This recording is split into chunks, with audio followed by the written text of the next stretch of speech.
chat. Are you guys ready? Are you ready? Are you ready? Are you ready, chat, for the Rocky Mountain Pro Recharged? I think it's time to bring Titus, myself, and the dudes in. If you guys are ready, I think they're ready. Hold on, we're having issues here. All right.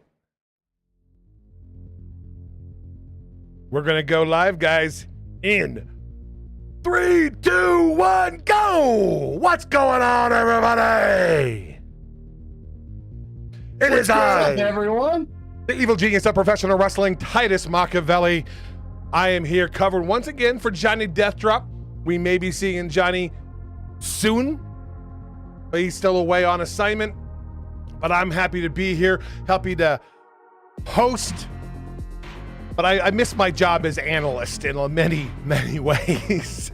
But thank I can God. understand that, but you're doing a hell of a job, Yeah. brother. Hell of a job filling in. We couldn't think of a better leader to have us if Johnny Well, was. I appreciate it, but Fair. thank God I got these two men with me, the dudes. First, from the upper northeast of Maine, it is my tag team brother from another mother, the Coastal Crusader.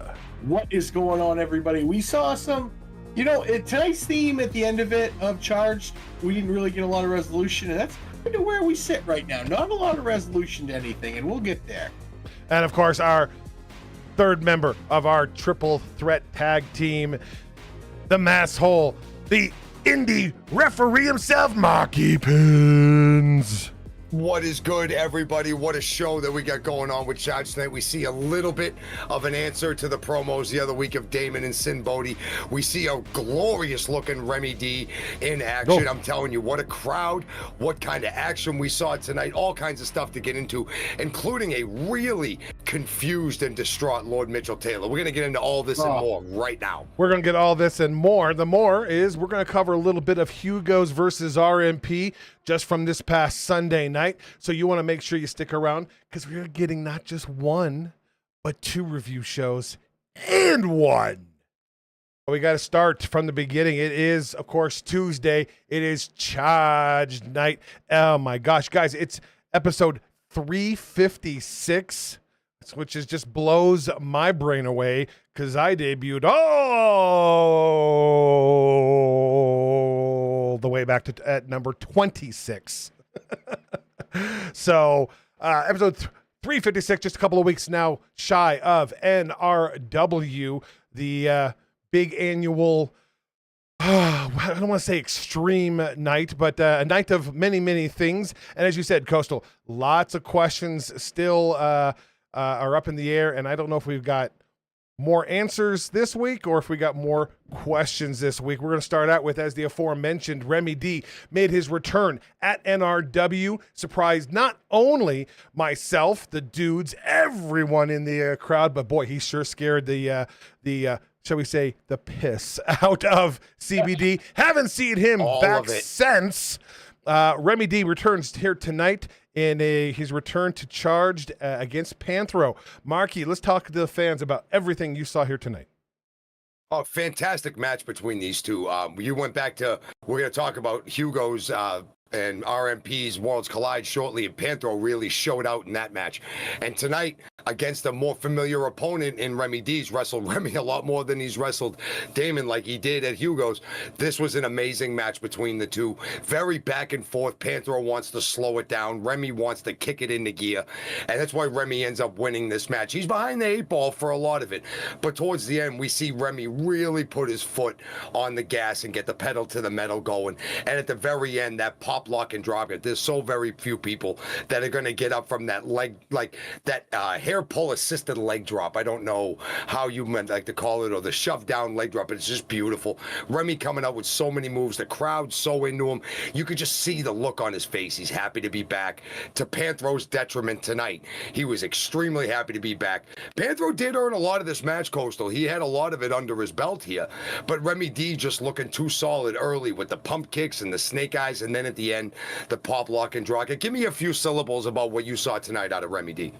Well, I'll tell you what I saw out of Remy D tonight. And I agree with you to a point, but I think what we see out of Remy tonight is a new focus, new theme music, comes to the ring different, new gear, very, very, very different. He's always had that beast quality, but I think now he's 75% beast and 25% beauty, where he was 50-50 before. What I'm seeing here is a much more aggression, much more focused. And you're right, Panthro was game a lot of this, and Panthro, I don't know if it was so much Panthro had one over on Remy, or if this is a new side of Remy we haven't seen. Remy's like, I'll give you a little bit. Let me feel you out for a bit. I'll take my lumps, and then I'll just pull the rug completely out from under you and absolutely bury you, which is what happened tonight. Big win for Remy. Remy is back. The locker room needs to be on notice. I know that we won't often think of Panthro as a statement win, but I think you have to look at this new Remy. You have to look at the way Remy is carrying himself now. This is much different. This is, in Remy before was top tier. I think Remy might have found that next gear, and everyone needs to be very afraid. I totally agree. I think he's finally balanced out the beauty and the beast. Doesn't have to be one or the other. Clearly, tonight he was both. Last time I'll throw out both of you guys and let you guys talk about this for a second. You both mentioned that Panthro had quite a bit of this match in control. What amount, I know the answer, I think, but I want you guys to put your thoughts in there as well. What do you think ring rust played this evening? First match we've seen from Remy D since all the way back at Milestone back in June. A little bit of ring rust to knock off tonight, didn't you guys think? I agree. I'm a football player by trade. That's what I did. High school football, all the way. That was my game. I always like to start on defense first because I always like to get that first hit out of the way. And that's kind of what I think with Remy tonight. Get that first 2 or 3 minutes out. Get back in that ring. Remember what it feels like to, get hit.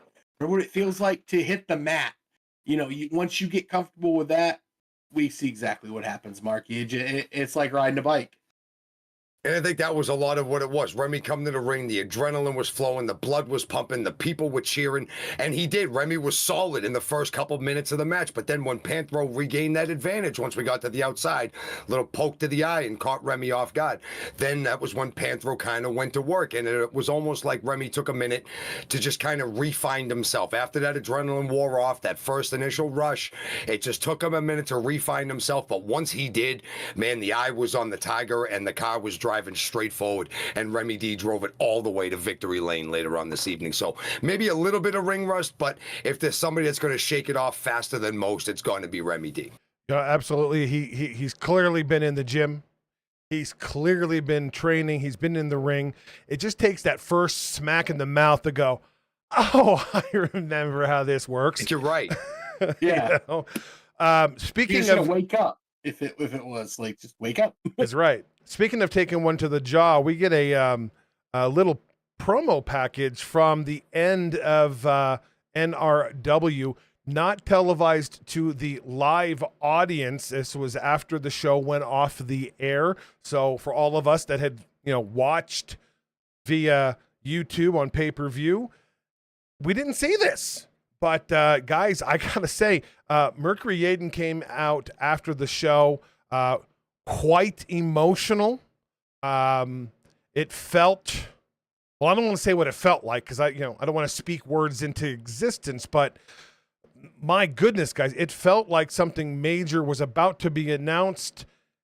Didn't get an announcement, but it felt like an announcement might be pending, guys. I'm open up to you guys. You guys just talk about what you felt. It's hard for me. I've known this man since 2012, I believe, when I first met 10 years Yaden. now, yeah. So we've been up and we've been down. So I'm a little emotionally attached to this whole idea. So I want you guys who know Yaden in a much more friendly sort of manner, let you guys talk about what you guys heard tonight. Mark, That's fair. We're all about the same age, right? We're all about 40 or a little over 40. I'm only 21. Age. Don't talk about being as old as you guys. No, I'm the old guy. It's okay. Thanks. I was talking about us. I'm going to be 25 again next Correct. month. So I'm there. Exactly. But Of I the was saying, dudes, we're all we roughly. we all get to those crossroads, if you will. Everybody likes to use the crossroads as something that is, sometimes it's an overused thing, but it's really what it is. You reach certain points in your life where you can take either road. And it's kind of one of those things like, all right, what do I do? There are certain moments where you get there and they mean more than others. You have those significant others. You're like, oh, should I make the big jump or shouldn't I? That's a big one. For Yaden right now, it is, where do I go from here? And there is two very distinctive roads. There's build myself back up and get back to the top. And then there's, this might be it. We don't know where he is right now because, Marky, I don't think Yaden knows where he is right now. He just got off of one of the hottest feuds he's ever had. He's had feuds with, Hoodlum and other people that have taken a lot out of him. Cole, this was much different, I think, because he is the age he is. Marky, I think this is something we need to look at. I don't think we have seen the last of Mercury Yaden. But I think he is at a point now where he needs to decide he's either got one more good run or there is a different path other than taking the boots off. I completely understand what you mean. Yaden and I happen to be the exact same age. Yaden is actually 1 day older than me, 1 day. And at this stage of my life, I can understand where he's at because there are some times that you've done a thing for so very, very long and been the best and the greatest you could ever be at it. And then there's somebody that comes in and you have given them every bit of hell, but you just came up on the losing side. And yes, it does make a man question what he's doing. Yes, it does make a man question how much further he wants to go with it. And yes, it does force a man to look at himself in the mirror in the morning when he's brushing his teeth or shaving and ask himself, what am I really looking for out of this? And I don't think, you're right, Titus, we didn't get an answer to this, but I can recognize the face, and I'm sure you can and we all can. We're recognizing the face right now of a man who is at a point where he has to answer that question to himself. He's asked himself that question. This feud with Damon gave him a lot of good things to look at because, my goodness, there was no pushover of either of these men in this feud. However, Yaden did come up short. This was for his blood letters, that NRW that we hear means so much to him, the title that represents everything, the love and everything that he's put into it. And he lost that to a great younger competitor. I don't think that this is the end for Mercury Yaden, but I do think that this is time where he has to answer that question for himself.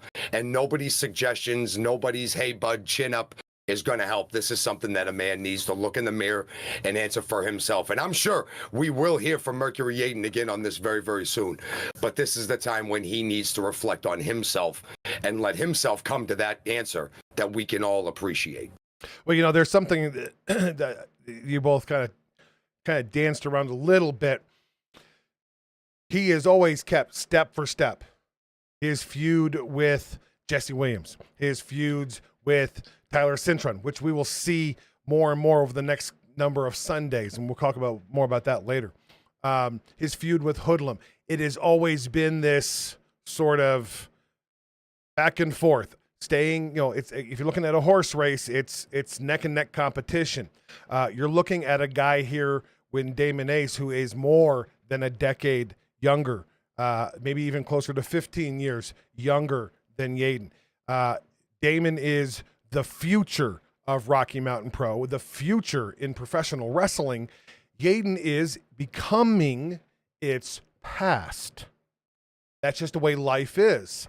I think the thing that, from my knowledge, my relationship with Yaden over the years, I think he has to quantify how much is left inside, because he gave literally everything he had in that match at NRW. He had the winds of change were behind him. As we talked, multitudes, every championship switched hands that night, 5 of them, only 1 did not. He wasn't able to stand with the winds of time, the winds of change. You got to wonder if he goes, I took on, what might be, arguably by some, the top guy in the company. No disrespect to or full disrespect to Curtis Cole. Yes, full Full. disrespect. Absolutely. Double disrespect. Full. Yes. But he couldn't will himself a victory. And I've seen Yaden will himself to victories more times than I care to see face to face in front of me. That's the question I think we have to, he has to answer. We have to wait for. Does he have enough to stay at the level that I know he holds himself to? And I guess we don't know because he doesn't know. And we could be speculating over something that is just, an emotional moment. He could come out next week and go, "The hell, I'm not retiring. I'm still the best." But we don't know yet, I guess. And we just have to be put on that I guess the waiting clock, right? I mean, that's what we are. It's kind of like it's like the end of a football season. The great quarterback who didn't win the Super Bowl. The question is going to be asked all off season was that your last game? I guess we'll have to wait to ask that question till we see him again. It's Dan Marino syndrome. To hell with Tom Brady. I don't like Tom Brady. I was going to say Dan Marino because he never. Oh, I thought that was. Never mind. No. Tom Brady sucks. Says the Cowboy fan. Absolutely. Not a lot of weight there. Just want to say. Oh, no. My quarterback, just real quick, led the league in interceptions, and he didn't play 5 full games. I fully realize he's garbage. That's been the story for you since the 90s. Let's take a look a second here. We got a lot of great guys and gals over here in chat, of course. You guys, a lot of the RMP faithful, always here every single Tuesday night. Love to see it. Love to interact with you guys during Charged. I know that the dudes do that as well. But, of course, if you're hanging around, you also get to see talent. You've gotten, of course, you've got Lucas Bradwell, who always pops in and is there for us. But, of course, you've got former Ignition champion Zamore in there, and maybe the most popular person in Rocky Mountain Pro right now, and that's Referee Alice. Alice Lane, yes, you are not wrong. Ref Alice kicking ass. Alice might be the most popular person in RMP. She had Zamore. If I was 25 years younger, I would not have a beard. That was great. Santa Machiavelli. Is he one of the few guys that might actually get away with being able to call you that? He can say anything he wants. What am I going to do? You're right. It's Zamore. You're right. Fair. Back in the day, I'd have made a phone call to Hoodlum or Tyler Stinson or Stephen Ashburn and broken his teeth. I don't have those phone calls to make these days. I'm retired. Let's move on a little bit here. We got to see a little backstage interview with Lord Mitchell Taylor, and I exclaimed in chat, "Holy Chautauqua!" What a burn to Manny Lemons and Lemonade. Marky? I wrote that down. That was such a good burn. I'm going to use that the next time anybody says anything. One of my bowling buddies here. Oh my goodness! But you know what? Manny Lemons deserves every single bit of it, man. He wins every single bit, every single ounce of it. It doesn't matter. He wins the tag team championships with Lord Mitchell Taylor at the biggest show of the year, right at Milestone. Ghosts him. Shortly thereafter, can't get a phone call, can't even get a voicemail, doesn't show up to defend them. And look, Lord Mitchell Taylor has been one of those guys you take with a grain of salt. Every once in a while, he says something that's like, he's kind of right. But then he messes it all up with the rest of it, and you're like, never mind, he's still a knucklehead. However, he comes up with the greatest burn of all time, and if you're a little bit squeamish to hearing something that might be a little more explicit than a wrestling show, then too bad, you're about to hear it again.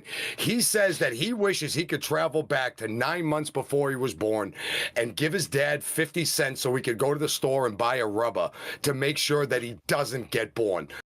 Burn, nuclear freaking burn. Right there. Manny Lemons, you're done. Emotional damage is what happened to Manny Lemons there, Mark. Manny Lemons is done. Yeah. You are broken goods. You are a dumpster fire. It is absolutely all over. But then see, Lord Mitchell Taylor starts talking about Danger Dean and putting the blame of how he lost the title on Danger Dean. And you know, to an extent, maybe Lord Mitchell Taylor has something to say about it. But if you're Dean, if you look at it logically, maybe you don't like it, Coastal, if you're Lord Mitchell Taylor, but you bring back your former tag team partner from the OGs group, okay? A guy who at one point you were amazingly cohesive with. And that was when that's when Derek Stone really did start losing his marbles. Even though he's continued to lose his marbles, but the more marbles he loses, the better he is at board games. He has never had marbles as long as I've known him. Yeah. So. Oh, he hasn't had any. No, there's no marbles. I think that's just tin cans rattling around when you shake the head. Oh, I didn't realize we were at that level of decrepity. No, I was pretty sure for a long time that Derek Stone was run by the hamster that was on the wheel, but I didn't know if the hamster was a young hamster or an old hamster. But to not take that nothing away, you know, we all know me and Mitchell Taylor. We don't always see eye to eye. He and I have had our differences in the past, but what I have to say is he's absolutely right. He was kind of given a raw deal by Manny Lemons because they did win those titles. Right. And he never really got a chance to defend those. And yes, he did get Derek Stone. Derek Stone is about, well, Derek Stone's only cards he has is the how to play and the two jokers that come in the box. He's lost all other 50 whatever cards. He's just there, and he's a body at this point. Now, he was effective, but they weren't cohesive, and they hadn't wrestled together for a while because they were supposedly broken up. I'm not saying Mitchell Taylor has a beef with Danger Dean, because he doesn't, because you got issued a tag team partner you have wrestled with before. You had a leg up on most other people in this instance. That would have right. There could have been 1,000 exactly. Right. They could have given you Tengu. Let's say you could have got Tengu, or you could have got, you know, Cushman. And I'm not saying that take nothing away from Cushman, but Cushman only works well with McDiamond. We know that. So what I'm saying here is, Mitchell Taylor, you have a gripe to a point. I agree with you halfway. But that was the ultimate burn on Manny Lemons, and Manny Lemons sucks. Oh. And, you know, in some ways, the biggest jackhole here, of course, is Manny Lemons for not showing, actually putting Lord Mitchell Taylor in that spot in the very first place. So in that aspect, it's Lord Mitchell Taylor's fault. He's the one that chose the poor tag team partner. He trusts Manny Lemons. And man, Manny Lemons is just a sour person. Yeah, not wrong. Not wrong. Stretch. Huh. Not awful, though. But then he says something that's really stupid. He says that all he needs is himself to rule RMP. Well, we'll talk about later. We'll talk about that more later, I guess. No. Right. That's what I wanted to say it, because that's going to lead into when we see this knucklehead again. I agree. And it's a mess. And real quick, Zamore, I'm going to say to you that I have until Costco sells the industrial size of Just for Men, it's really not worth it. Just a quick, also a little. We embrace it. We embrace it. This has been going on since I was 18 years old. I accepted it a long time ago. Exactly. We got a little promo package about Worlds Collide, RMP versus Hugo's. You guys can watch that on demand right here if you want to. After we get done, go back into the archives and watch it. You do need to. I think it's free, right? It wasn't a membership. It was free. It was totally free. Yep. So you don't have to be a member to go back and watch that show. You can still go back and watch NRW as well. It's on demand. That you must be a level 2 member. That's the $9.99, the pay-per-view level. That one will get you. If you do that right now, go back and watch NRW. You'll also get in 2 weeks Supercharged. So it's worth it's worth the 2 cups of coffee. I'm saying. We follow up with a match after that, which I have opinions on, and I will keep those opinions to myself. This is all the dudes. Mick Diamond versus Dread Roberts, the night nurse, the doctor nurse, the nightmare nurse. I'm pretty sure that Dread Roberts went to the same school as, if we have any Simpsons fans here, Dr. Nick Riviera, the Dr. Nick's medical. Yeah. Hi, Dr. Dread. You know, that's kind of what I feel like. His doctor's certificate is very much in crayon. But what he is a doctor of is how to break most of your bones. I'm pretty sure he paid attention in that class because he really knows how to manipulate joints. He's very, very big. And unfortunately for Mick Diamond, while Mick Diamond has been on a roll, and Marky, I don't know many more people that are more popular right now with the RMP faithful than Mick Diamond. Mick has won the crowd over. He really has. Sometimes it takes more than crowd support to get a win. And that was one of those things tonight. Because while Mick Diamond had all the crowd support and he did land some shots, he's giving up too much size and he's just giving up too much size to Dredd Roberts here because Dredd just picks him up, drops him. We see him. I don't know what he calls that move he does at the end there. I'm going to call it the stretcher ride because that's pretty much what it seems like is he just gets dropped. Mick Diamond gets dropped on the back of his head and his shoulders. And Dredd Roberts picks up a win here. Marky, he's not the most popular guy. And let's face it, tonight wasn't the most immovable object, as Gorilla Monsoon would say. He went up against in Mick Diamond. But we saw him before with... The last time we saw him was against Brumac. Is this different, Marky? Did you see anything different out of Dredd Roberts? No. I saw a guy who's gigantically huge fighting a guy who was far smaller. It was a very your classic David and Goliath type story. The smaller guy trying to take down the big evil meanie giant. And, it's the giant that really manipulates and draws first blood here in this match. While he comes in with the stethoscope and Eli goes to get rid of it, he absolutely clock-tastifies Mick in the dome with the doctor's case that he's got there. And Mick is out of it at this point. Like, he's woozy. He's checking his face. He's bleeding from his mouth or his nose. He didn't have a chance. After that point, when he decided to get, when Dredd decided to, use the med kit behind Eli's back, it didn't matter how hard Mick fought back. It didn't matter because he's fighting his own bell getting rung, and then he's fighting a guy 4 times his size. I'm not trying to put an excuse in Mick's mouth for him, but he actually has a leg to stand on if he went to the back and bitched about this one, because the guy took the metal suitcase in the face and in the head, and he just got basically knocked out cold. And then Dredd Roberts decided to have a wrestling match with him. Yeah. So Dredd doing the same old garbage yet again. Mick winning the crowd, fighting every little bit of it. Even after he got pinned, man, he jumped right back up. He tried to do everything he could to kick out at 3, and he kind of kicked out at 3.5. So good for Mick, getting a little bit of intestinal fortitude out of this. And he kind of got up and went looking back at Dredd and almost wanted to chase him out. And Ref Alice and Ref Eli really had to hold him down and keep him there. They did a pretty good job of not letting the situation get out of control. But kudos to Mick. But Dredd walking out with the win, a very undeserved win, and I'm not a fan. We saw that Mick a couple weeks ago took on, oh my gosh, I'm blanking on his Dalton, and held his own. Oh, yes. He held his own for a minute there. And then he sort of, I think he learned from the, I'm going to say this straight out. I think Mick Diamond wins this match if Dredd doesn't go to the low ways that he went. I agree. I think Mick wins. Did you see the beginning? Yeah. Mick was a house of fire with the drop kicks and the headlocks and really getting Dredd off balance. And it was looking good for the kid. Last thing I have to say is I like Dredd Roberts so much better in The Princess Bride. Moving on.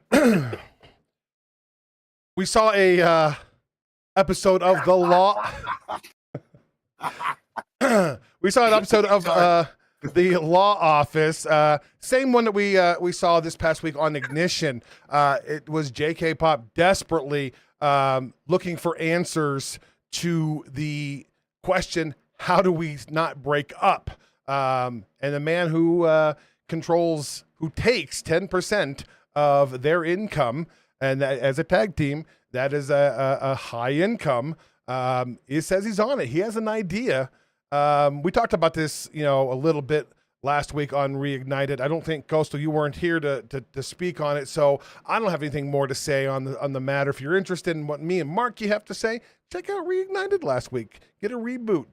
Get caught up. But Coastal, what did you think? I can tell that,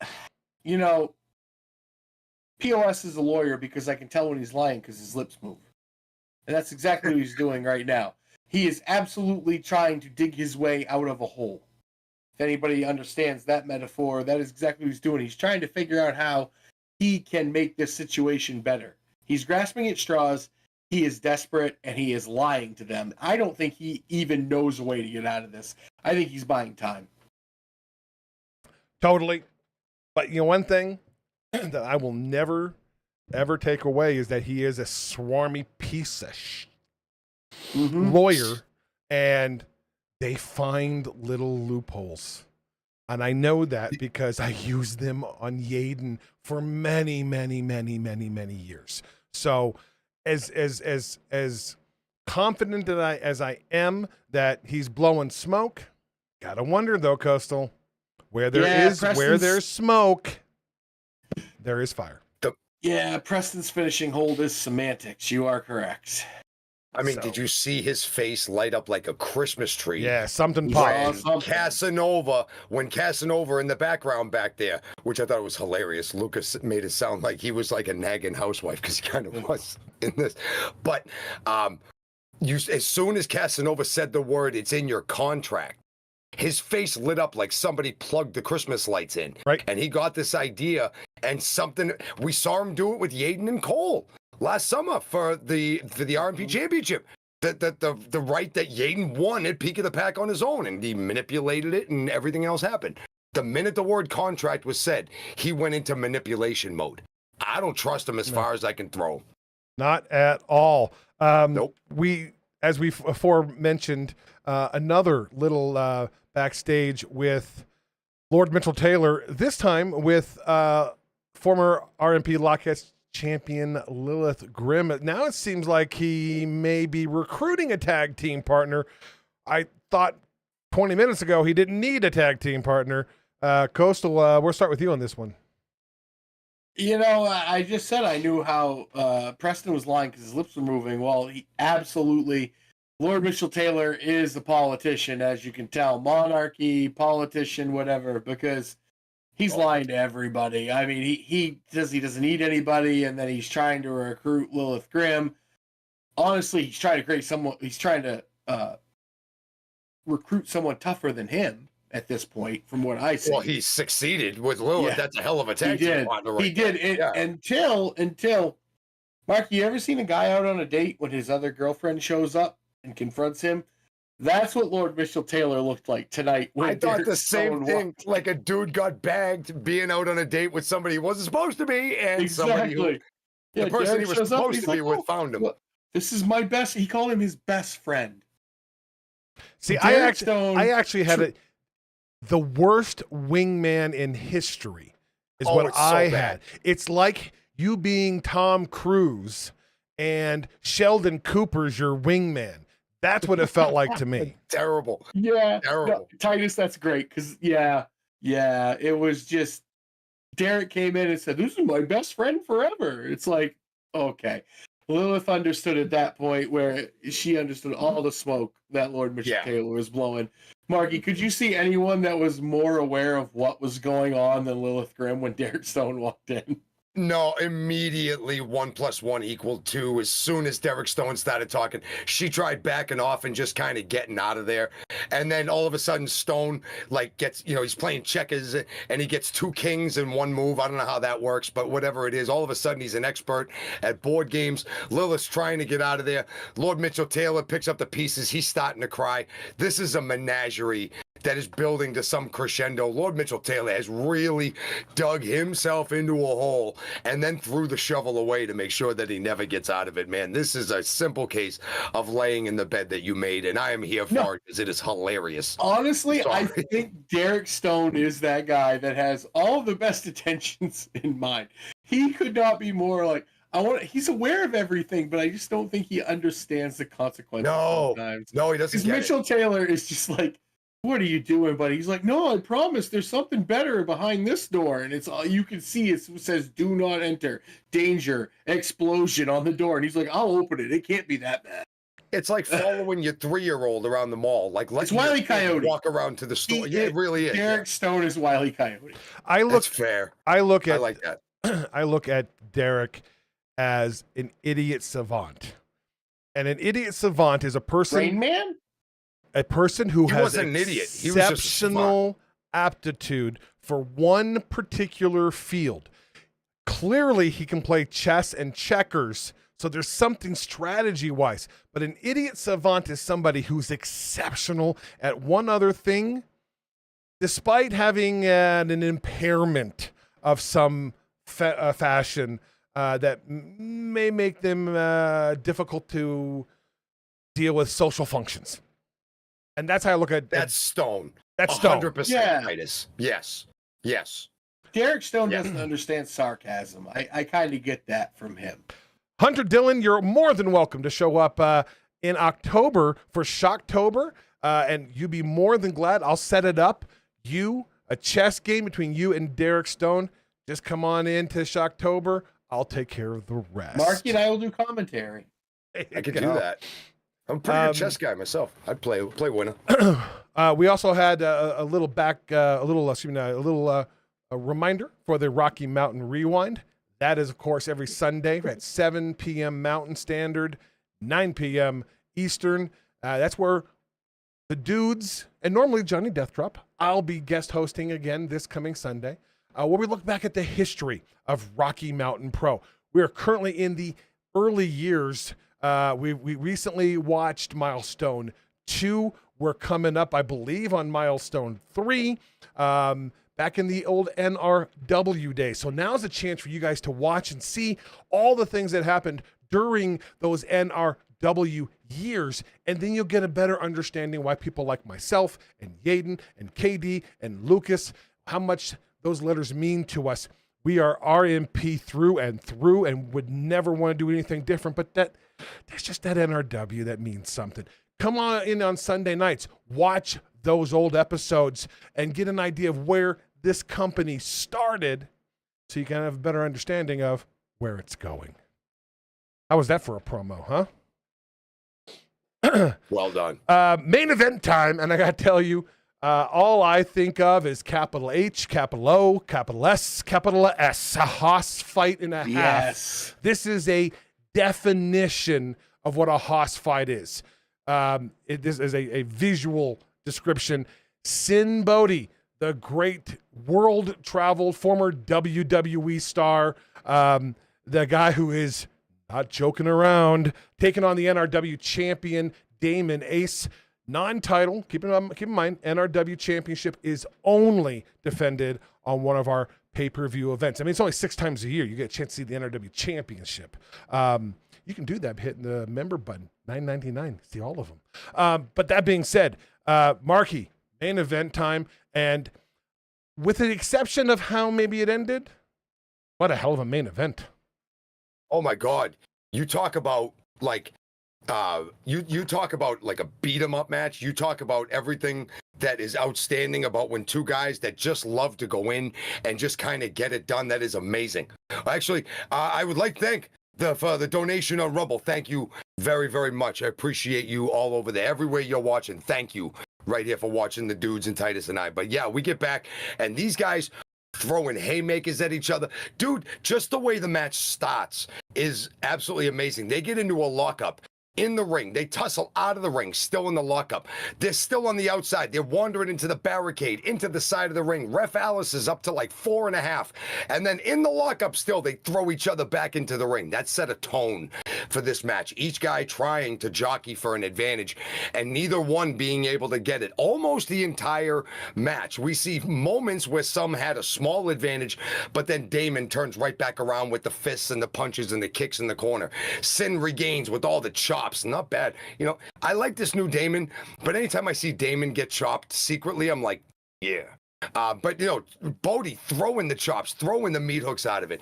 Damon slugging it back out. I mean, neither one could really jockey and get the big advantage. They take the fight to the outside. Damon went for a huge crossbody, threw himself over the top rope. No disqualification, because he was not thrown over. His own momentum took him. And then the fight goes to the outside. And I'm telling you, this is where business picked up because Ref Alice gets to the 5 count, must double count out both of them. We get a no contest out of the match. But then that is when the haymakers started flying, Coastal. We're not talking about the regular fighting on the outside and thing. These guys are just literally throwing bombs. Titus, you couldn't have said it any better. This was a hoss fight. Coastal, these two fellas, we heard the words out of Sin Bodhi's mouth. We've heard the confidence out of Damon Ace's mouth. They get together and we get one of these moments where neither one of these guys could really put a dent in the other guy. I don't know how well this sits with either one of them, but what a great match we saw tonight out of these two guys. No result. No, and I don't think it sits well with either one of them. And I think Damon wants to prove he is the top dog. He wants to prove he is the alpha. He wants to prove he is pack leader. He beat Yaden. He is now sitting atop. Even though Curtis Cole is your RMP champion, Damon still feels he runs the roost. Honestly, he really does. He feels like he is the man. And he doesn't like anything left unfinished. And that's what this is. We have definitely not seen the end of Sin Bodhi and Damon Ace. There's a lot of unfinished business here, and I think Sin Bodhi is going to want to come at him again. I think the only way that these two guys finish this is they got to let them go. They got to let them beat each other up. They got to let them go the distance. It's got to be no holds barred. It's got to be no disqualification. It's got to be something, because with these two guys and the way they operate, gotta have a finish. And we didn't have that. And before I say anything, did not have Rumble chat open. I have every other, because we're on YouTube, we're on Kick, we're on Twitch, we're on Rumble. Got the integrated chat. I didn't realize it didn't have Rumble. Tom Gecka, thank you so much for the $1. Appreciate you watching over there on Rumble. Hey, I'm a guest host. I'm learning as we go along. Appreciate it. You know, something that I took away from this matchup, guys, that maybe you didn't. Damon kept giving offense over and over and over, and it didn't go as it normally does. Damon finds the threshold to cause pain to somebody, and I didn't see one moment where Sin Bodhi was in pain.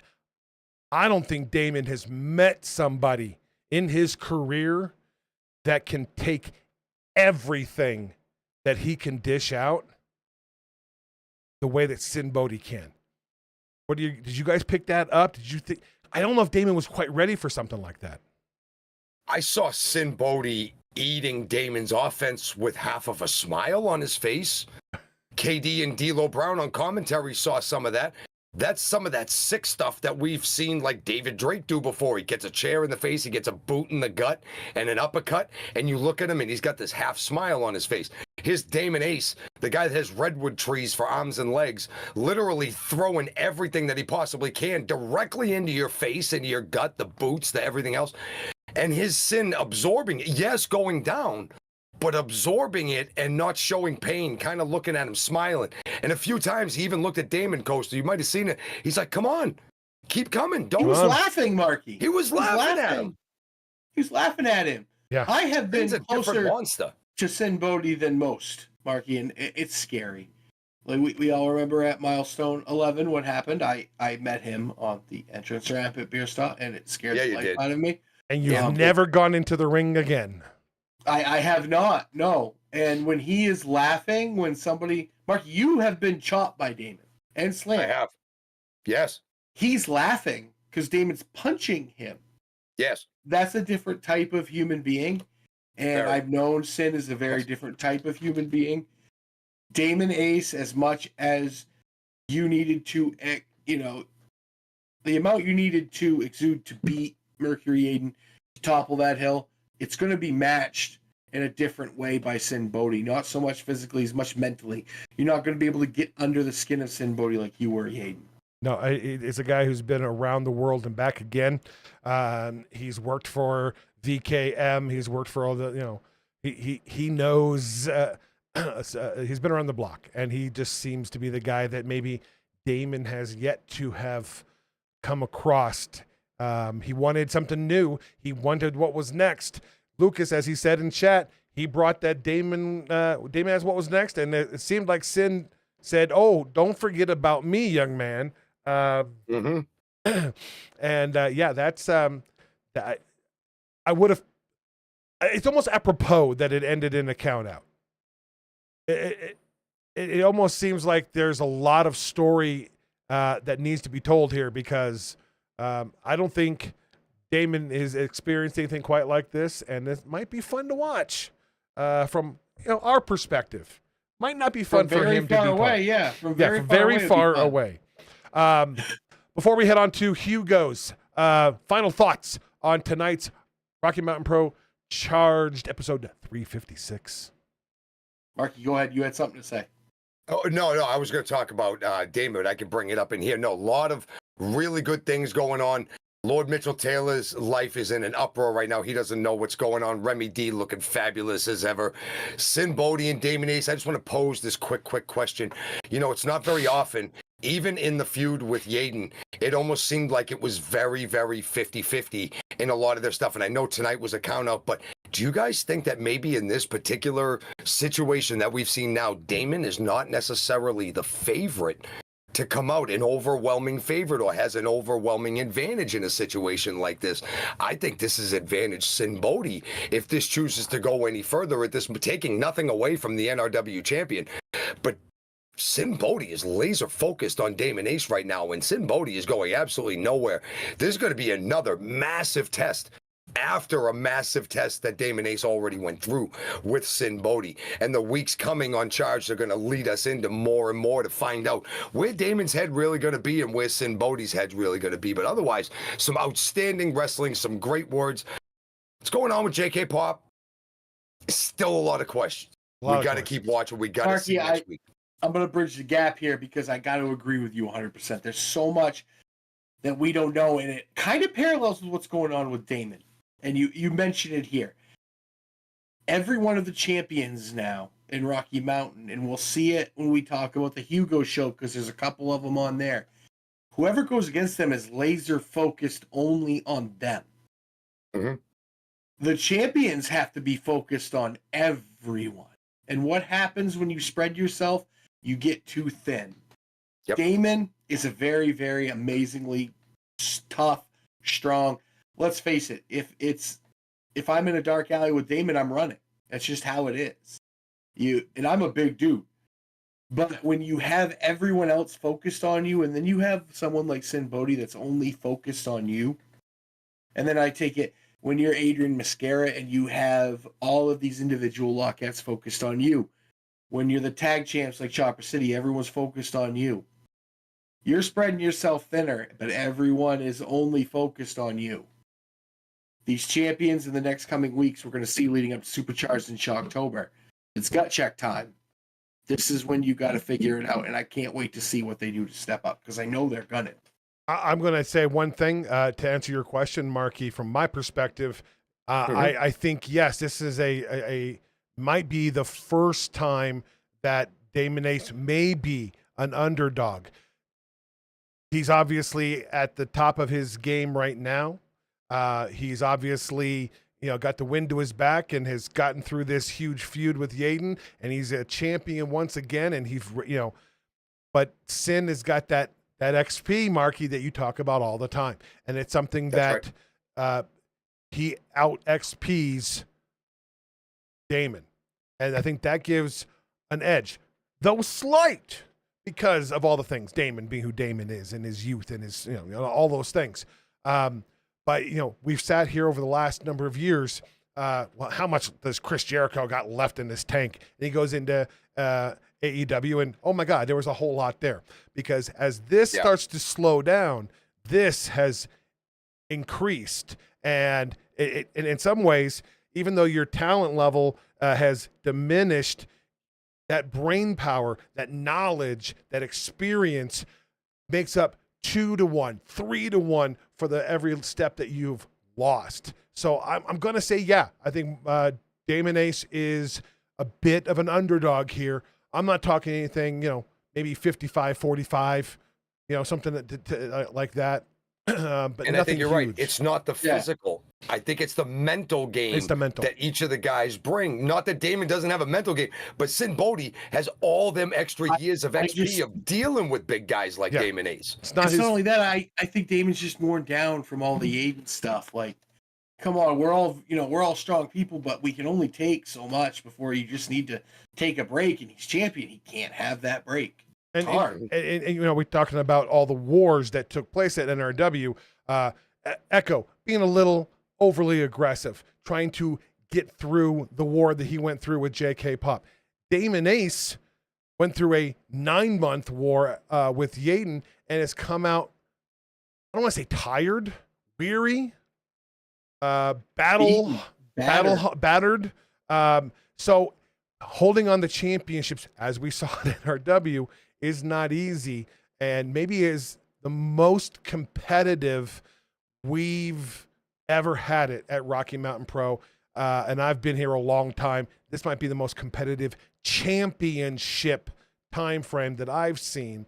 There are 2 or maybe even 3 championships that I could honestly see that could flip in the next 30, 60, 90 days. So lots of questions, as we started the show off with. Lots of questions, not a lot of answers whatsoever. But again, a fantastic episode of Rocky Mountain Pro Charged. I loved it. I get it from you guys. Yeah, loved it. Thumbs up. Yes. Chat. Absolutely. Thumbs up. Yes. Wrestling, loving the shows, loving the matches, loving the writing. Donuts is from Outstanding. Moab. You know what we've tried to, you know, I've got connections out there. I have family out in Grand Junction. 2 new members of the family, by the way, and Yes, they went home this evening as we were getting ready to go live. Mama and babies are all heading home, so that was awesome. We'd love to get something done out in Grand Junction at some point in the coming years and run a show out there. I know that Yaden's interested in it. We've made some attempts at it several times, but Wrestling and Donuts. You get a tip. You let us know. You can let everybody know at rmpwrestling.com for all of the information. All the social media is RMP Wrestling as well. Now that ends Recharged. We're going to give you guys another little bonus time, 10, 15 minutes, and talk about Hugo's versus RMP Worlds Collide 2. Just gonna run down the card as we go. Let the guys give you just a few minutes of their thoughts. I encourage you to go right after we finish and go watch it. Or maybe you're like, oh man, I really want to watch that. Tell you what, you can leave. We'll let you go over, watch the show, pause this, and then come back after. Come back here and then get the dudes 3 cents worth. They're going to give you 3 cents, not 2 cents tonight. They're giving you 3. Because that's how you got an roll. extra penny for that. An extra penny for your thoughts, please and thank you. Come on back, listen to us. And I will say this: my pronunciation in Espanol is crap. I'm up here in Maine, and predominantly the second language up here is French. So there's not many Spanish people. So I'm gonna do my very best in pronouncing names. If I butcher somebody's name, my apologies. I'm just an old man. All right, the opening matchup, and I'll tell you from both. This is team related. Team Hugo's competition. Team RNP. Okay. Starcade 96. Totally. So opening contest was for Hugo's Helios taking on Tengu from Rocky Mountain Pro. Who wants that first? I'll tell you what, Tengu the other night he actually looked very much better than I've seen him look before. Since Damon kicked him in the back of the head, he's kind of woken up and he's really kind of embraced what he is. He's more aggressive, faster. I don't know if he's got a muffin button like Sergey, but he got hit, and the suicide dive he hit on Helios was very awesome. This match was a great way to open a show. It reminded me a lot of the early Nitros. They would have the cruiserweights on in the very first part of it. This whole show was like this. It's very awesome to see. Helios is one of those bigger cruiserweights you see. He can fly, but he can also move, and we see it in the finish, Marky. He hits a spinning vertical suplex on Tengu and puts him away. I know Tengu looked great, but Marky, Hugos goes up 1-0 here. Helios looks strong. Very strong. I mean, and Tango's looking good too. We saw him have a match. I think it was against Final Boss a couple weeks ago on Ignition, and he looked really good there too. So he's been putting the pieces together, and it was very, very 50-50. But you're right, Helios comes out of it at the end. I'm looking at a lot of good things for Tengu. He's in that crowd of the young ones that come up in RMP, of coming out of the school and really making some noise week in and week out. Not getting in the win column, but still making a lot of good noise. And this was a chance for him to get out there in front of another promotion, in front of a whole packed women arena, because the place was loaded, and showing off his stuff. Helios gets the win, but Tengu looking really, really good. But you're right, Hugo's up 1-0, and then we come into a few other matches, and the tone changed. The tone changed. You know, Tengu looks like a totally different person these days. He really, really does. Second matchup, Damon Ace working out there for Rocky Mountain Pro, taking on Panthro, representing Hugo's.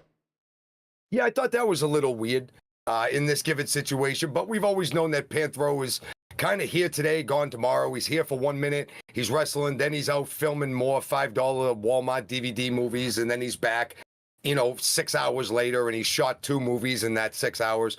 So, he's always here today, gone tomorrow. So I can understand if he just says, the hell with it, I'll get out of here faster, I'm with Hugo's, whatever.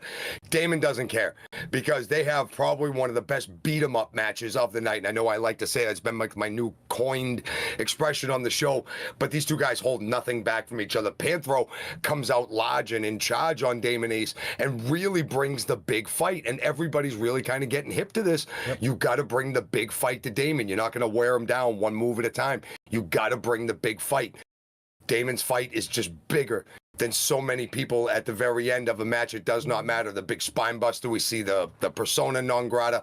I'm telling you, Damon Ace looking big, getting a win back on the column for RMP here, beating Panthro and really setting the tone for RMP. He kind of looked and represents the locker room. Friggin' Jumbo. You can get them from the dollar store. Are they down to the dollar bin now? Zamore, my dad and Panthro. My dad loves Panthro and Steven Seagal movies. You know what? I thought I saw Panthro in Under Siege. I thought I saw him in the kitchen as one of Ryback's sous chefs. I really did. It's do you think possible. Panthro's that old? I just dropped an Under Siege reference. You did. You did. It's the only Steven Seagal movie worth $1. Under Siege 2 is worth $1. Come on. No, it wasn't worth 25 cents. Are we moving on? I'll throw my 2 cents in here, and I really just want to throw this out here because it has relevance of what we were talking about at the end of Charge. Panthro got in a lot of offense here, as much as we like to dump on him and put him in the litter box. He got in a lot of shots here, and he gave Damon a lot more than I thought Damon could look for, and this is something we need to look out for.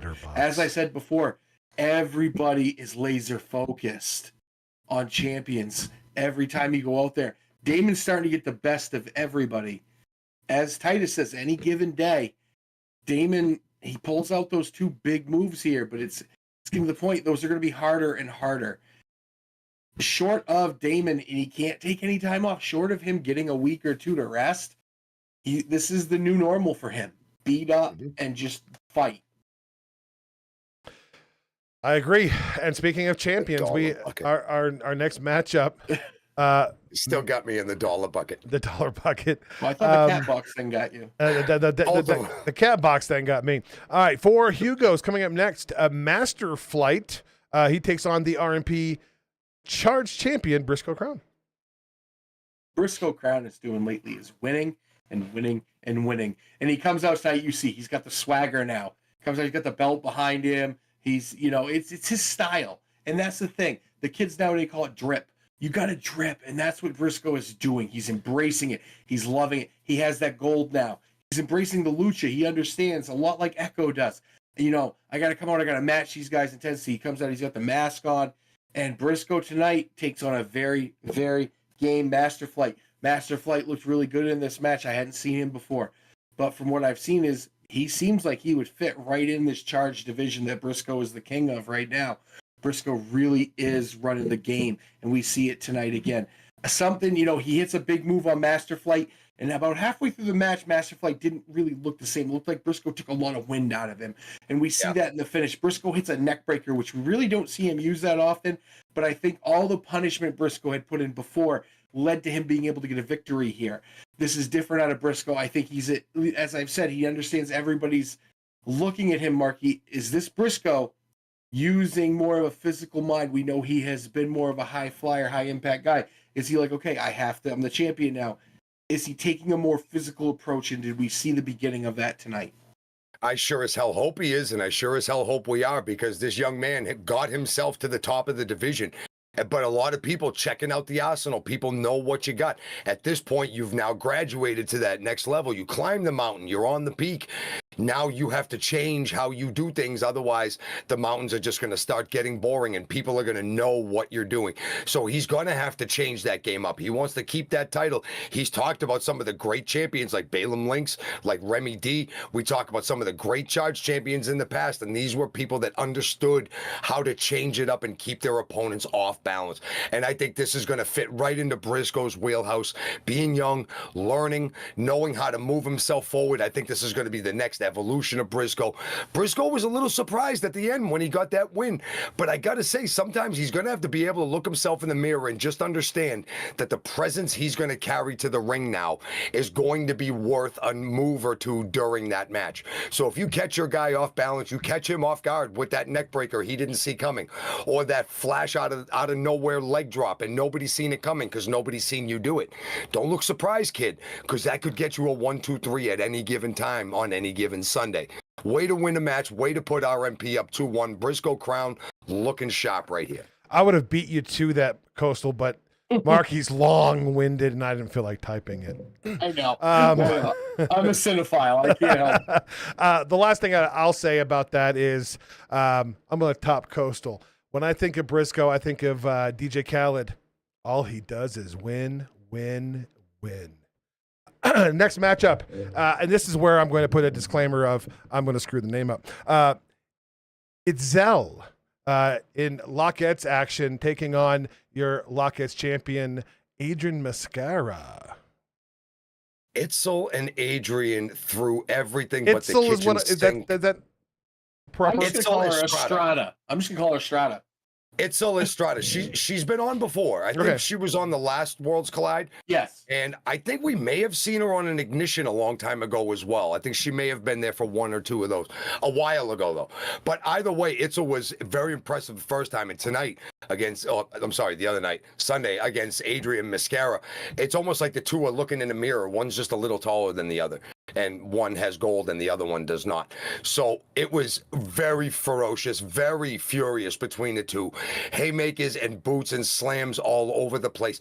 Both of these women, you could tell, are wicked high energy women.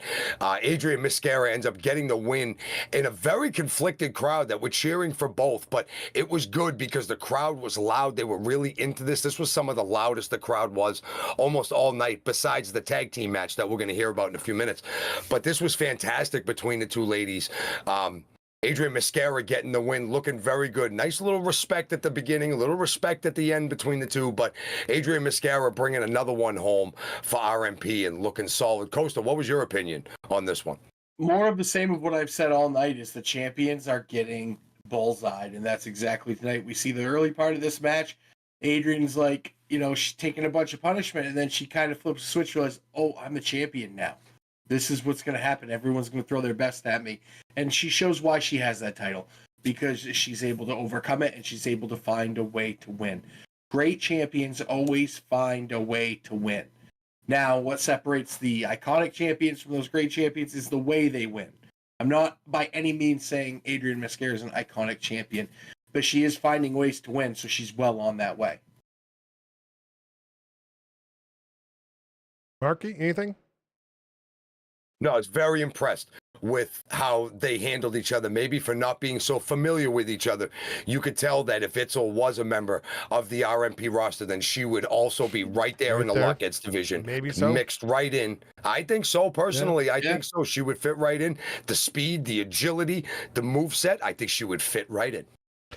Going up next, tag team action, only tag team match of the night, as Cyber Tiger and Rayo took on RMP tag team champions Chapa City, Atiba, and the final boss, Bruce Wayans. Coastal, you're the tag team guy, so I got to go to you. This is one of I loved this match. This was my surprise, So my good. favorite match of the night because it was a tag team match. I just love how both tag teams blended both classic tag team wrestling and modern tag team wrestling. You see on the other side, Rio and Cyber Tiger, they're very much that lucha style. They are making tags. We do know, and this some people may not. In lucha style tag team matches, as long as you are in the vicinity of a teammate, you don't necessarily have to tag. But you do here, it is a big thing for them to be quick and fluid, but Chopper City isn't missing a beat. They're matching the tempo that Rio and Cyber Tiger are bringing. We see some big moves. We do see Bruce Wayne's going to hit the prettiest elbow, and Cyber Tiger's having none of that. He grabs his foot. You know, he's right there with it. So they came prepared for our tag team champions that here at RMP. Again, this match ended, again, in a weird way. Neither team could make the 10 count. I would really, really, really like to see this match again, Marky. I want to see these two teams. I want to see it finished. I know it's different establishments, but as you were just saying, if Estrada was in the Lockettes division, she'd fit right in. I really think Rio and Cyber Tiger would be the biggest threat, honestly, right now that Chopper City faces. Yeah, you could see the cohesion and everything else that this was a no-joke team against a no-joke team in Chopper City. My biggest takeaway with this match, there was two things. One, the crowd was so loud cheering for both. Even a lot of the Hugo's fans were cheering for Chopper City because how can you not? These guys getting the energy in the room, and even if they're beating up your guys, it's not like they're doing it in a nasty way that's giving you like, however they do it. But at the same point, there was a whole lot of good respect and sportsmanship, and I cannot remember the last time I saw a tag team match end in a, like, all four men couldn't make the 10 count. So this is very interesting, proving that a team like that can hang with Chopper City that is the tag team champions right now. They are champions. And a team that's come in and never faced them, hung around with them and got like a draw like that. I honestly think that's a big statement for a tag team like them against Chopper City on Chopper City's home turf. Outstanding match, great crowd. Eli had a hell of a time trying to keep control in this one. When you got Chopper City and you got the guys moving around so damn fast, I'm telling you, it was an outstanding, chaotic match, and it kept the people on their feet the entire time. Great match. Not a referee's favorite type of match, a lucha tag team match. No, I might have cringed a little too if I saw my name next to it. I'd be like, oh man, I got to crap. drink a Red Bull for that one. Next matchup, Gino Rivera. We haven't seen on TV in a while, taking on Heroes from Hugo's. Let Marky go take this first one. Gino himself, we saw Damon Ace come out on commentary for this match, and Damon was really throwing a lot of compliments to Gino's way, and you have to give it to him. I mean, Damon was very much Damon Ace. However, he was very much also cheering for RMP, which, as the faithful, this is what we did. And whether you like Gino or not, you're looking for RMP to win, and here's Gino wrestling for RMP, so you want to try to get him a win. And Gino has his aggressive, very, like, he calls himself the Puerto Rican Pitbull, the Frank Sinatra of the Spanish Mafia. He carries that aura about him that he is the man in the room. Every single time, whether he is or whether he isn't, I've been in the ring with Gino, I've reffed his matches before, and he has that commanding presence that makes you come get him. And in the end, he kind of ate those words because Gino Rivera actually took a loss here. And I was very, very surprised. At this point now, it's 3-2 RMP. And I thought Gino was going to put it away in this match, but he was one step behind and ends up losing at the end. And it's not often we see Gino with his shoulders on the mat looking up at the lights, but I mean, you got to give it to him. Whether this was some scouting, this was probably one of the more faster-paced matches of the evening. We saw the tag team match, which was just a good, solid tag team clash of styles. But you still saw the tag team style. We saw Panthro and Atiba, which was very much, Panthro and Damon, Jesus, Panthro. We see that. And then we see the match like this, which was all high flying, very fast. Gino slows it down, but then speeds it right back up. So there's a lot going on. Gino just got caught by surprise at the end, Coastal, and I was just surprised as a lot of people to see Gino lose this match. And RMP only being up by 1 right now. I really think Gino went out there and he's like, okay, we're up 1. I'm gonna go up there. We're gonna be up 2. We don't have that many matches left. I'm gonna put this away. And he went out there, and here is where sometimes pride cometh before the fall. Gino went out there thinking already about the celebration he was going to have for helping RMP put it away. This was a way he was going to endear himself to the locker room and to not so much the locker room, because Gino could give two craps what people think of him, but to the committee that determines who gets championship shots. The powers that be. Yeah, the powers that be. This was his ace in the hole. Hey, I put it away for us against Hugo's. I deserve a shot. Right. Ever heard the expression, the harder you squeeze, the more it slips through your fingers? That's exactly what happened tonight, I feel. I think Gino would just stood out there. He tried it. I hate this saying because people say it to me in bowling, Marky. They say it to you, don't try too hard. Well, we're always out there trying too hard. Yeah, that's just what we do. But there is the thing about trying too hard, and that's what Gino did tonight. He was out there. He's a little too aggressive, a little too overconfident. Those things add up. He takes a loss tonight. There are things he could learn from this. Will Gino? I don't know. He's got a huge XP bar. He's been around for a while. He's got lots of titles and different promotions. Tonight just might be a blip on the radar for him. I think he's got an ego as big as his XP bar, but we were cheering for him to put one on the board for RMP and kind of put this away, but that did not happen. So basically at this point we are 3-2-0 or 3-2-1, right? Because basically it's a tie and a no. Yeah, I think they kind of tie and a no contest. Yeah, no contest, sort of a tie. Next up, we have Anubis taking on the newly returned Remy D.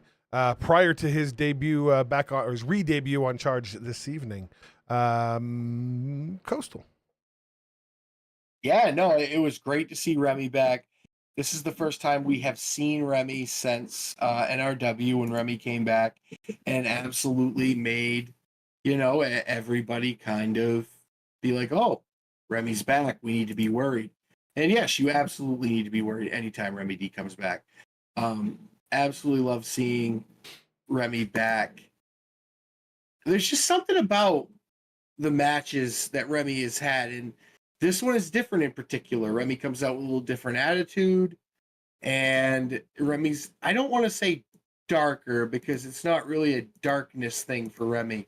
What this is for Remy is more of a, how do I want to put it? An attitude adjustment? Yeah, an attitude. Turned it up to like 12. Yeah. Yeah, Remy in this was just different. This is an aggression I haven't seen in a long time out of Remy. And I like it. I'm very happy to see it. I'm at a loss for words because this isn't a Remy I've seen very often, Marky. It really isn't. And I think different.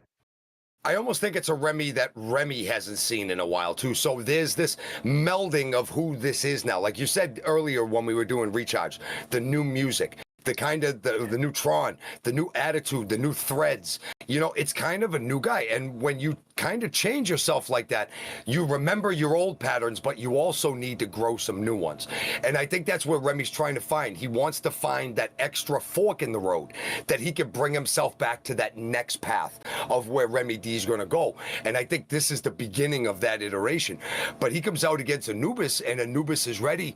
And Anubis actually scores a very quick win on the end on Remy D. And everybody in the Wimmer Arena was shocked. I mean, the Anubis fans were cheering for him, but those of us in the RMP camp were looking at this like this is Remy's time. Remy's going to bring it.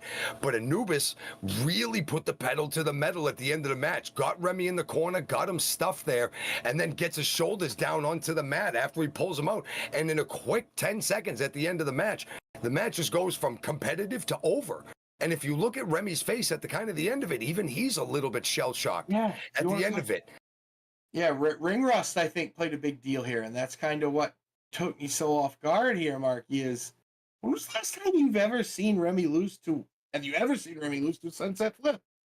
It happens. Well, no, but we saw Remy really kind of go through some hell in his own mind and in the ring with Carson Drake back at Milestone and the weeks leading up to it and stuff. We saw him kind of really, some social media posts, he kind of lost his confidence and stuff. So that's a hell of a mountain to try to climb back up and get yourself back into the middle of the fold. And he does. It was 1 second of a quicker decision on Anubis's part, and that 1 second got the win. I don't think Remy's going to let this eat him up, because we saw him come back earlier tonight against Panthro and kind of whoop his ass. But here we go again. Remy's just got to find that little niche. He's got to find that fork, and he's just got to keep driving that road, and he's going to be just fine. So now we're all tied up. 2 matches left. Next matchup, Sombra Azteca taking on RMP's own Echo Busan. Marky, who did the last one? It was Marky's turn this time. Yeah, I'm trying to be fair. Thank you. Trying to feed you guys equally. And I will always default to the tag team, to my tag team compadre over here on this side, even if it is my turn. He does such a better job. And, trying to feed equally, you got to feed Marky a lot because that sucker can eat. Oh, my God. He's one of those little dudes that has a hollow leg. Dude can eat. And especially noodles. He's Italian. He's them little Italian guys who can just pork down a friggin', triple cheeseburger with. No, to be fair, it's because their Italian grandmothers were always like, eat, mangia, mangia, mangia. It's a thing. It's a thing. It's All a thing. right. Don't invite a small guy to an eating contest. Really, you're done. You'll lose. You will lose. Sombre. So Echo. yes, we've seen Sombre before. We've seen him on Ignition a lot earlier this year and last year, and he and Echo have clashed before. So I was very excited of this mirror match almost between these two guys. Both guys know how to do it on the mat. Both guys know how to do it from the air. My opinion, this match, Echo's attitude. Oh, Zamori's going to take that challenge. All right, big guy. All right. Next time I'm there, we'll find a place and we'll do it. Anyway, give me a minute. No, Echo and Sombre really have this classic cruiserweight match. Echo Jumbo. gets him. Be careful, Jumbo. Titus seen it. He's seen it with his own face that night at Bowtime. He's seen it. No, but this was really the weight of RMP is on Echo now. The weight of Hugo's Lucha Libre is on Sombre Azteca Jr. right now, because all we have left after this, I believe, was the main event. Yep. And this is very, very big. Somebody needs this lead going into the final match. And it is Sombre Azteca Jr. that ends up getting Echo down and pins him and gets the 1-2-3 on Echo. And I really thought that the difference in this match was going to be this new attitude that we've seen Echo find, this kind of finding himself after this JK Pop situation where they've broken up, and then him and Balaam have still had. So there still needs to be a little residual, like Echo has this little residual anger about him. And I think if he brought more of a ferocity to the match instead of matching speed, I think we would have been okay. But even though there are moments where Echo does get his anger stomps in, and we do see it, Sombre was one step ahead at the end and ends up getting the win. And now Coastal, Hugo's Lucha Libre, up 4-3. And this is big with the main event. But tell me about Sombra and Echo here. What were your thoughts on this? Because I thought this was a mirror match. I thought this could have been that match that went to like the 15-minute time limit draw between these guys. It's so similar. I thought it could have too. And I agree with you. I really thought that Echo's newfound aggression would be the difference maker here. But let me take you back to when he was using that aggression and his tag team partner, Balaam, said, hey, man, back off. What are you doing? Like, he kind of got on him about it. And then we haven't really seen it out of that style of aggression. People want to talk about, oh, Echo, it was uncalled for. No, it's just you're trying to win. And that's what a lot of people don't understand. Winning is winning. You don't go in there to make friends. You go in there to get dubs. And Echo has his friends. Now he wants dubs. Scott Hall once said, I made friends. You either make friends or money in wrestling. He made friends. He wanted money. That's why he went to WCW. Echo has, he's got his friends. Now he wants to win. Because short of the Twitch title, he hasn't held anything else. Other than the tag team titles with Balaam Links. Short time. So now Balaam. Very short time. Very short time. Now Balaam told him to back off the aggression.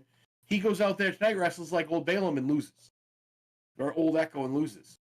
Here's my thought. And Mark, you said it too. Did he tone the aggression down because his tag team partner told him to, and that's what cost him the match? I think Echo has a lot of questions right now. Mm-hmm. Mm-hmm. I'm all about this eating contest between you and Zamore. Because remember now, we're talking Zamore, once monikered Jumbo. Yeah. All right? So we gotta work out the details here. Is it how much food you can eat? Is it eating food faster? Working on these details. I'm going to make it's this not, happen. It can't be fast. It can't be like no. They can't. No, we're not Joey Chestnut. I eat a ton, but it takes me a while. Okay. It can't be like a Not a time Nathan's thing. You hot have dog 5 type minutes. of thing. No. Let's start with the same amount of food, and we all eat it. If we eat it all, we start again. I'm and thinking. we just keep going. I'm thinking About Time is the place, and I might have the time. All right, main event time. Vega Estrada. I miss Estrada in WWE. Taking on your Rocky Mountain Pro champion. Somebody's. Hey, look. Or the. He is Rocky Mountain Pro. He is your Rocky Mountain Pro heavyweight champion, Curtis Cole. Look, I don't buy into the not my president BS. It's my champion. I'm gonna hold him to the expectations that I have for champions. Right. Yeah. He's my champion. As much as I grin and bear it. Main event time. I think this one I'm feeding up to Coastal, right? You're right. Yeah. So, oh God, I'm gonna try not throw up in my mouth a little bit here, but Curtis Cole went out there and did good for Rocky Mountain Pro. He went out there down one, as Echo didn't win the last match, and he knew he had to have a win so he could at least get a tie. And he went out there and did exactly what he could do. Now, that isn't to say that Estrada did not take him to the limit, because he really, really did. Marky, I will say one thing. Curtis Cole has realized if he goes on the outside, it's probably not the best thing for him, because he took a chair shot that I'm pretty sure he didn't realize where he was, if he had dreads, if he was the champion. He might have thought he was actually one of those Marvel superheroes he has tattooed on his arm after that shot. I don't know how he kicked out, but he did. I don't know how he got up. I don't know how he was still breathing after that chair shot. Fact. Dead top of the cranium. Yeah. And I got to say, I respect Kurt Cole for being able to continue this match, kicking out, getting his offense in, and then hitting a blockbuster from the top rope after taking that chair shot and getting beat down the whole match, and he gets a pin.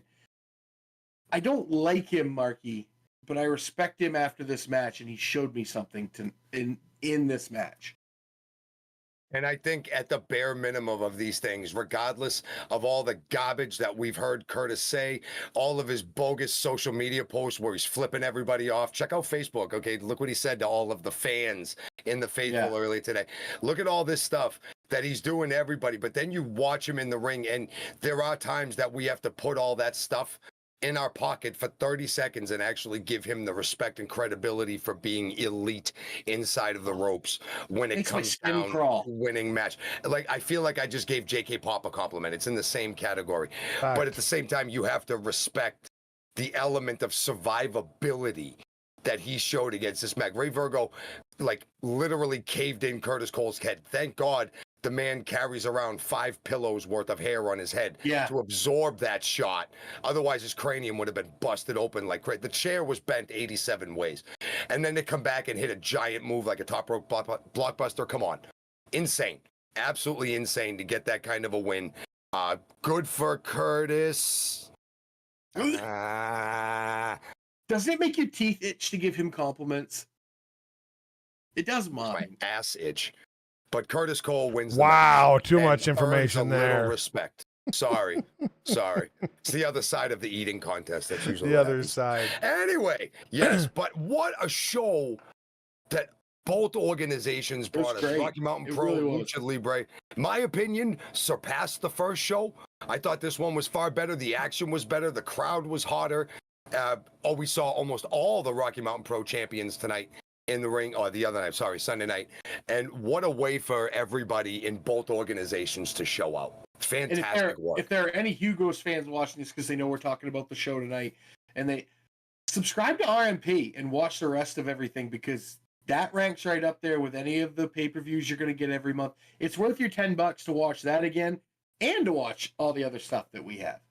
I've said it so many times. It's the best $10 you can spend on the wrestling internet anywhere.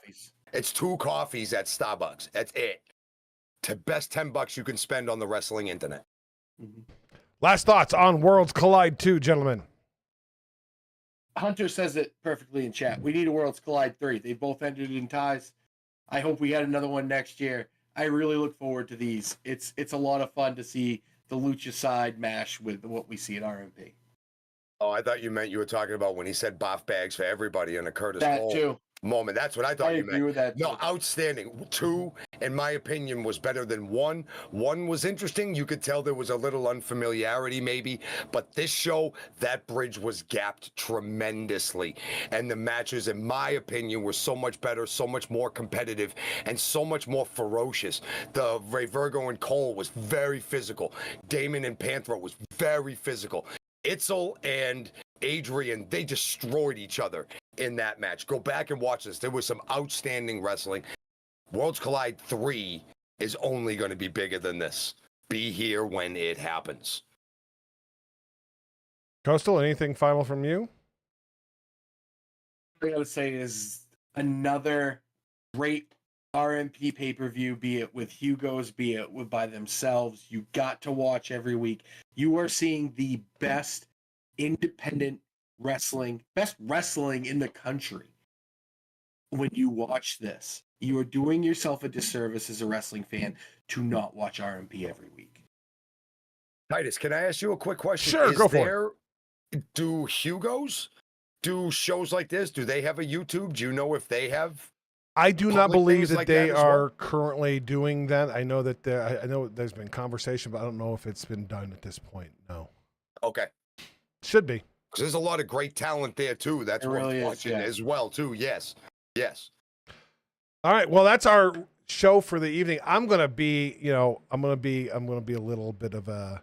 I'm gonna absorb this for myself for a second and let you guys kind of see.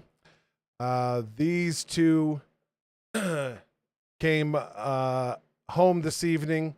They were born on Sunday evening while we were doing the rewind.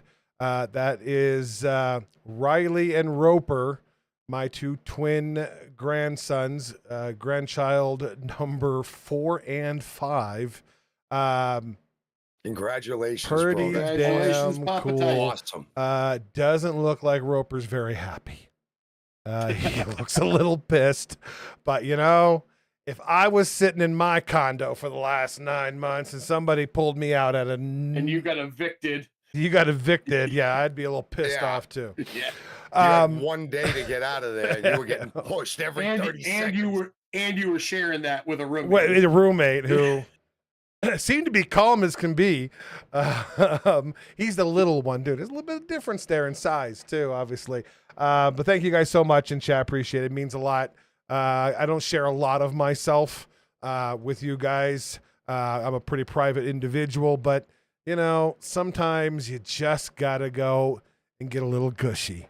I'm getting gushy in my old age as I'm hitting 25 again. Thank you guys so much for being here. Let's talk about the rest of the week. Thursday night, 6:15 will be the Rocky Mountain Pro Ignition pre-show. By 6:30, we'll be live with Ignition. Good hour and a half of great wrestling action. Immediately following, the three of us will be back right here. Same bat time, same bat channel for Reignited. We'll break it all down just like we did tonight. And then, of course, Sunday, we'll pick up where we left off on the road to Milestone 3 on the Rewind. Sunday, 7 p.m. Mountain Time, 9 p.m. Eastern. Boy, it just keeps on rocking and rolling here, does it not? Just Absolutely. keeps going and going. The questions, the answers, more questions, more answers, some old school. Keep it rolling week in and week out. RMP, keeping the people right here. Having a good time watching some wrestling. Absolutely. And I can tell you guys, it's going to be heating up 2 weeks away from Thursday. It, of course, is going to be Supercharged. It's been 2 months now since the last Supercharged. We don't know anything about it other than every Supercharged, the Charged Championship is defended, and some kind of tournament sort of thing is all we know to determine a new number 1 contender. All right. I like Love it. me a tournament at a show. You gotta love it. Absolutely. You gotta love Gotta love it. All right, guys, for the Coastal Crusader, the Mass Hall Market Pins, and your evil genius, Titus Machiavelli. Thank you guys for joining us here tonight. We will see you Thursday night for Recharged. Good night, guys.